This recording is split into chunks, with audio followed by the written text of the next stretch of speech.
This morning, if you're joining us today for this Easter Sunday morning, maybe you're visiting with us for the first time or the first time in a long time, you may be thinking to yourself, boy, this is an unusual service. Is this how church is here every week? Well, not really. This is more of an illustrated message today that we are framing with the thought of dancing with the scars.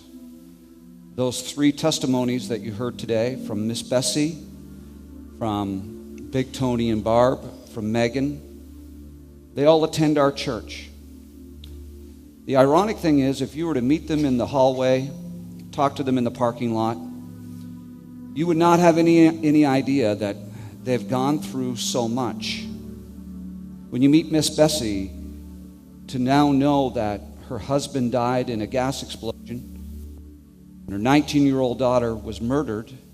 What she didn't say in the videotape is that at the trial of the young man who murdered her 19-year-old daughter, he actually went to their home with the intent of killing Miss Bessie as well. She wasn't there. When you meet her today, there's a smile on her face, and it's not that she's in denial. She's lived through the pain of those losses and people that she's loved. And yet she's learned to dance with the scars. When you talk to Barb and to Big Tony, you'll see this joy that's coming out of them. Life is still hard. They're still dealing with things regarding her son, Mason.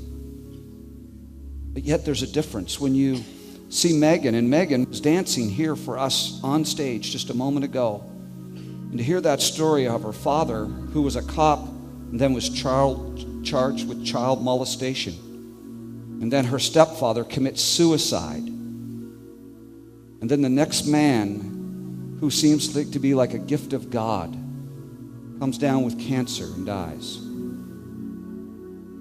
Dancing with the scars.